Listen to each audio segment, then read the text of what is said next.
In Malaysia, 61.3% of the population now identifies as Muslim, but Christmas 2025 is being celebrated in ways that would shock you, both beautiful and controversial. From viral TikTok backlash to underground Christmas markets to churches operating like fortresses, here's what's really happening on the streets of Kuala Lumpur right now. Let me introduce you to Sarah Chen. She's 34, runs a café in Penang Jaya that her parents opened in 2006. Every year, same routine, November 28th, out come the decorations. Fairy lights, small tree in the corner, Frank Sinatra Christmas playlist. Nothing crazy. Just festive. But this year? By December 3rd, Sarah had received 47 angry messages. Most said she was committing cultural invasion. One comment stopped her cold, "You're disrespecting our country." Sarah told me her hands trembled opening each notification. 19 years. Her family's business, 19 years without incident. And here's the thing, she's not alone. The Malaysian Communications and Multimedia Commission reported a 312% spike in religious sensitivity complaints specifically about Christmas displays between November-December 2024 and this same period in 2025. 312%. But Sarah's story? It's only the beginning of what's dividing Malaysia this Christmas. Major shopping malls in Kuala Lumpur are doing something they've never done before. I'm talking about Pavilion KL, Surya KLCC, Mid-Valley Megamall. These aren't small players. This December, they installed what they're calling neutral festive décor. No nativity scenes. No explicit Christmas themes. Instead, generic snowflakes and lights. Santa Claus?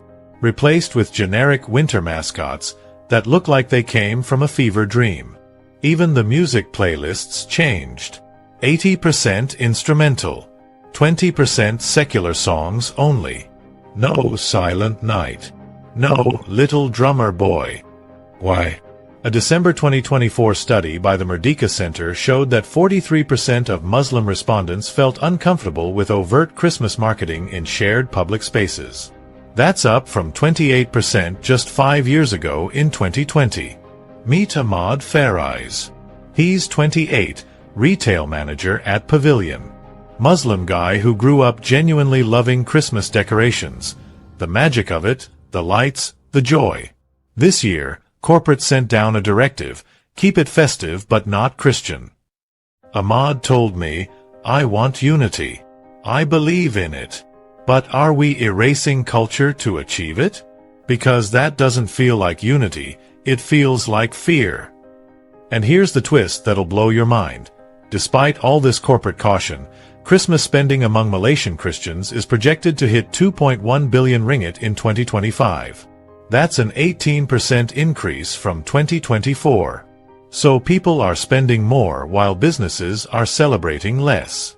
If you've ever felt torn between celebrating diversity and respecting boundaries, Malaysia is living that tension right now, in real time, in every mall you walk into.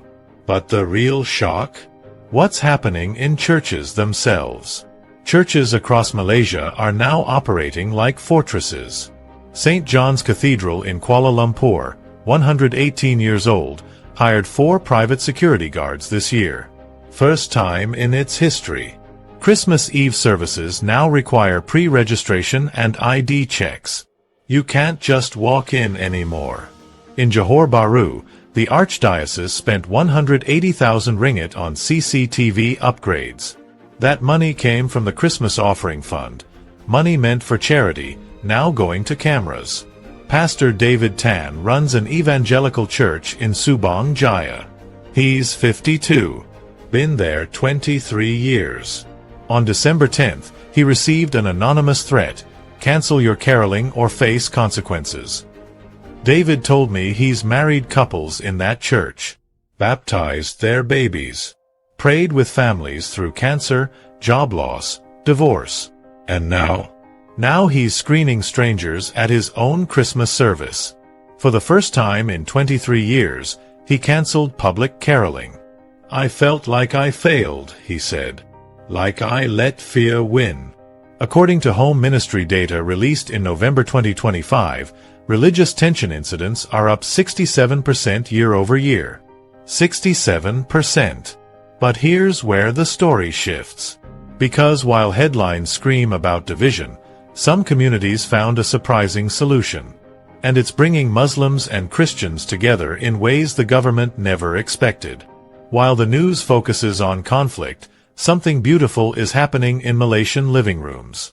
It's called Rumah Terbuka Christmas, Open House Christmas.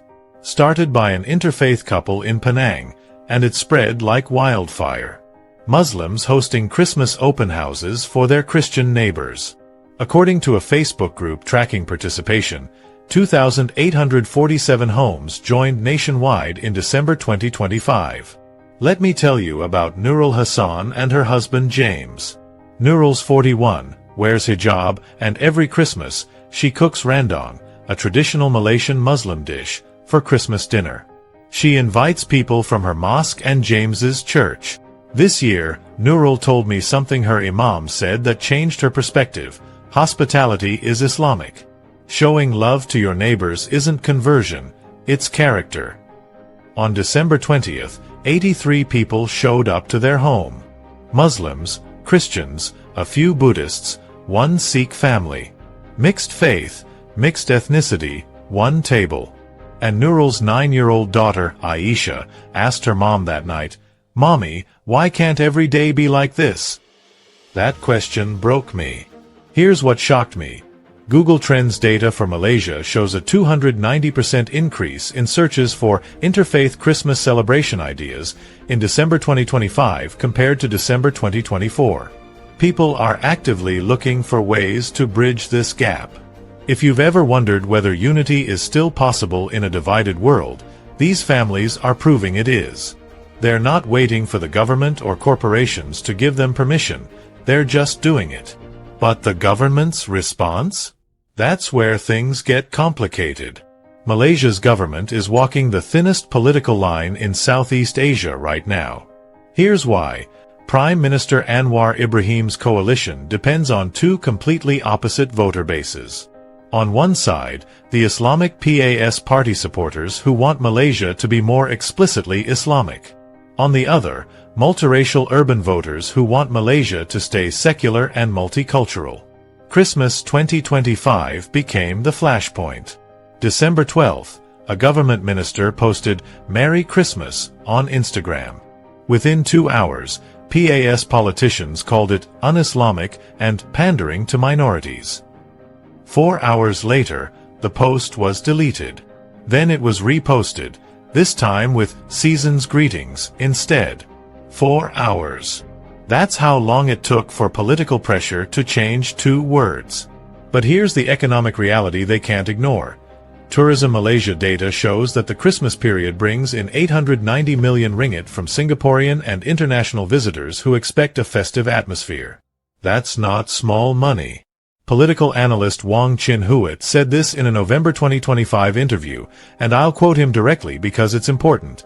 Malaysia is choosing between being a multicultural showcase or an Islamic state, and Christmas is the annual reminder we haven't decided yet. That's the truth nobody wants to say out loud. On one hand, there are 2024 constitutional amendment proposals floating around that could make Islamic law more prominent. On the other hand, 2025 street surveys show 71% of Malaysians, across all faiths, support maintaining secular public celebrations. This isn't just about Christmas. It's about what kind of Malaysia survives to 2030, to 2040, to the next generation. So here's what you need to know about Malaysia's future, and it starts with the youth. Here's the twist nobody saw coming. Young Malaysians are more divided than their parents. And social media is the reason why. A 2025 study by University Malaya found that 58% of Muslim youth aged 18 to 25 believe Christmas should be a private celebration only, compared to just 31% of Muslims over 40. The younger generation is actually less tolerant. On TikTok Malaysia, the hashtag Christmas controversy has 14.2 million views. It's one of the top trending topics this December. Let me tell you about Alicia Wong. She's 22, Chinese Malaysian, university student. On December 1st, she posted a photo of her Christmas tree. Just a tree. Lights, ornaments, star on top. Within 24 hours, she received over 300 comments. Go back to China. This is a Muslim country. You're disrespecting Islam by celebrating this. Alicia was born in Penang. She's never lived anywhere but Malaysia. So she made a response video. I was born in Penang. This is my country. Christmas is part of my culture. I'm not going anywhere. That video got 1.8 million views. It sparked a national debate. But here's the counterpoint. A Muslim influencer named Hannah Aziz, 24 years old, created her own response video. She said, "Wishing someone Merry Christmas doesn't make me less Muslim, it makes me Malaysian. We can respect each other's joy without losing our own faith." Her video? 2.1 million views. 67,000 shares. Both girls received death threats. Unity and division, existing in the same feed, the same generation, the same country. But here's what surprised me most about Christmas 2025 in Malaysia. Malaysia isn't becoming less diverse, it's becoming more conscious of its diversity. And consciousness is painful before it's liberating. Right now, 3 realities are coexisting. 1. Corporate caution. Brands are sanitizing Christmas to avoid boycotts and controversy. Business survival over cultural celebration. 2. Grassroots celebration. Families across different faiths are gathering anyway, in homes, in quiet defiance of the noise. They're choosing relationship over rhetoric. 3. Youth warfare. Online, it's a battlefield. Offline, Muslim and Christian students are still friends, still grab roti canai together, still laugh at the same jokes. Remember Sarah Chen from the beginning? The cafe owner who got 47 angry messages? She kept her decorations up. Every single light. She lost about 12% of her regular customers. But she gained new ones. People who came specifically because they heard her story and wanted to support her courage. On December 24th, her Muslim neighbor, a woman she'd only waved to before, came by with homemade cookies. She said, "Your courage matters. Don't let them silence joy." Sarah told me, Christmas 2025 taught me that Malaysia is worth fighting for, not fleeing from. In Penang, in Kuala Lumpur, in Johor Bahru, Christmas 2025 is messy. It's tense. But it's alive. People are talking, debating, struggling with what it means to share space, share culture, share a country. Maybe that's what real multiculturalism looks like. Not easy harmony where everyone agrees, but hard-won coexistence where people choose, every single day, to see each other as human first. So here's what I need to know. If you were Sarah, would you keep those decorations up and risk your business? Or take them down to keep the peace? Tell me in the comments, because Malaysia's future depends on how we answer that question. Not politicians. Not corporations. Regular people making daily choices about courage versus comfort. And if you want to see how Singapore is handling the exact opposite problem, Christmas overtaking their other cultural celebrations, that video drops in 3 days. Subscribe so you don't miss it. Because Southeast Asia is redefining diversity in real time, and we need to pay attention.